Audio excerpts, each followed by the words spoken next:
Maharashtra today 24 news सत्य परिस्थितीचा सविस्तर आढावा।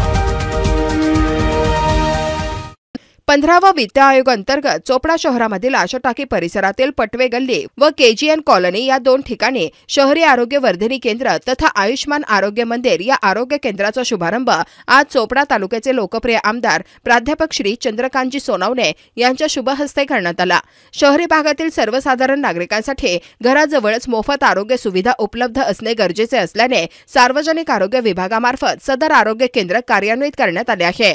सदर आरोग्य केंद्रामध्ये बाह्य रुग्णसेवा, मोफत औषध उपचार, मोफत चाचण्या, गर्भवती मातांची तपासणी, लहान मुलांचे लसीकरण, ई सेवा घराजवळच उपलब्ध होणार असून सदर सेवांचा नागरिकांनी लाभ घ्यावा व आपले आरोग्य निरोगी ठेवावे असे आवाहन माननीय आमदार महोदय यांनी केले।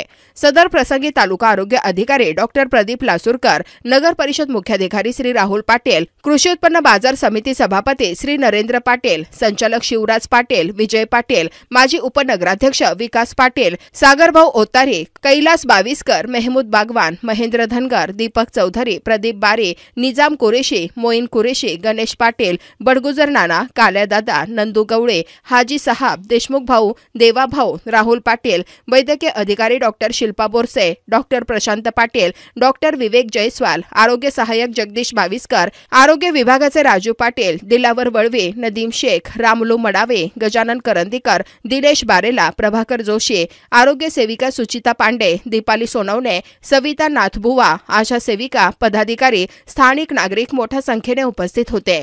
महाराष्ट्र टुडे मराठीसाठी ब्युरो रिपोर्ट यज्ञेश्वर पाटील, चोपडा, जळगाव। बऱ्याच लोकांना हॉस्पिटलला जायचं गैरसोय असते। शासनाने असं ठरवलंय की आपण जनतेच्या घरापर्यंत पोहोचलं पाहिजे।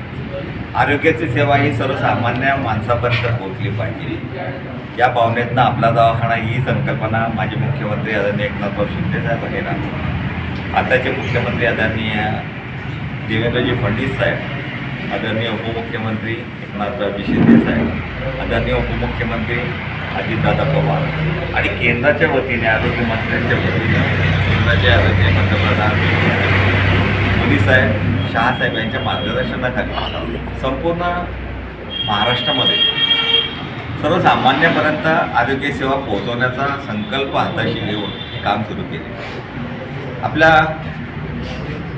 घराजवळ दवाखाना असला तर माणूस सहज दवाखान्यात जातो। बऱ्याच वेळेला आपली अशी मेंटॅलिटी असते की अंगावर ताप असला तर आपण म्हणतो ताप उतरून जाईल, किंवा जवळ मेडिकल असेल तर आपण मेडिकल घेऊन घेतो, तिथनं गोळ्या घेतो। मेडिकलच्या दुकानदाराला आपण सांगतो मला ताप येतोय, माझं पोट दुखतंय, वेगवेगळे आजार असतात त्याप्रमाणे सांगतो आणि मेडिसिन घेऊन घेतो।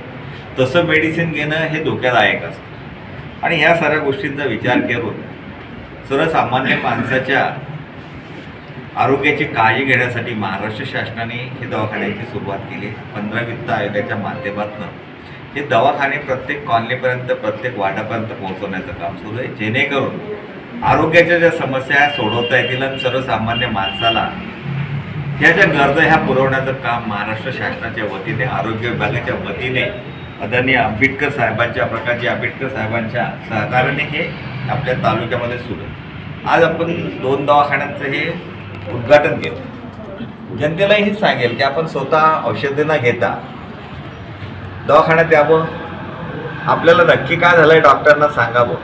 बऱ्याच वेळेला काही लोक घाबरतात, नक्की काय होते सांगत नाही, असं म्हणतात की डॉक्टरांपासून काही लपवू नये आणि वकिलापासून काही लपवू नये। वकिलांकडे आपल्याला जायची गरज नाही, पण डॉक्टरांकडे आल्यानंतर आपली जी समस्या असेल ती समस्या सांगितल्यानंतर त्याच्यावरती व्यवस्थित औषधोपचार झाला तर आपल्या आरोग्य चांगलं राहील। एक माणूस जरी आजारी असला तर संपूर्ण कुटुंब हे त्या माणसामागे फिरत राहतं आणि आर्थिक खर्च वाढतो। हा खर्च वाढू नये म्हणून महाराष्ट्र शासनाच्या वतीने ही योजना सुरू केली आहे आणि त्याचा या परिसरातील जनतेने लाभ घ्यावा ही विनंती या माध्यमातून करतो। देवाला तर हीच प्रार्थना करेल की कुणी आजारी पडायला नको, पण दुर्दैवाने कुणी आजारी पडलं तर त्याने आधी प्राथमिक ज्या आपली शरीराची चाचण्या असतात त्या प्राथमिक चाचण्या या दवाखान्यात करून घ्यावा।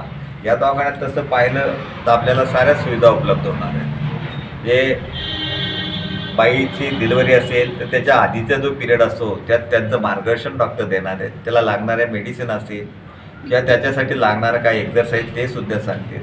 अंगावर ताप असेल, लहान मुलांना अडचणी असेल, हे इथपर्यंत औषधी देऊन पुढचं मार्गदर्शन, जर मोठा काही आजार असेल तर कुठे जायचं हे सुद्धा या माध्यमातून डॉक्टर सांगणार आहेत. जनतेने याचा फायदा घ्यावा. आजारी पडू नये ही देवाला पुन्हा प्रार्थना करतो, पण चुकून आजारी पडले तर लवकरात लवकर आपण आपलं जो आजार असेल तर डॉक्टरांना सांगावं, जेणेकरून आपलं आरोग्य चांगलं राहील. आणि आपलं आरोग्य चांगलं राहील तर आपल्या घरामध्ये आनंद राहील. आपण स्वतः आजारी असलो की आपलं थोडंसं मनस्ताप होतो आणि त्याचा संपूर्ण इफेक्ट आपल्या कुटुंबावर पडतो. म्हणून थोडंसं आजारी असेल ते इमिजिएट येऊन डॉक्टरांना दाखवा आणि दाखवून योग्य ती औषधी उपचार जो म्हणतो आपण तो घ्यावा, ही विनंती या माध्यमातून करतो.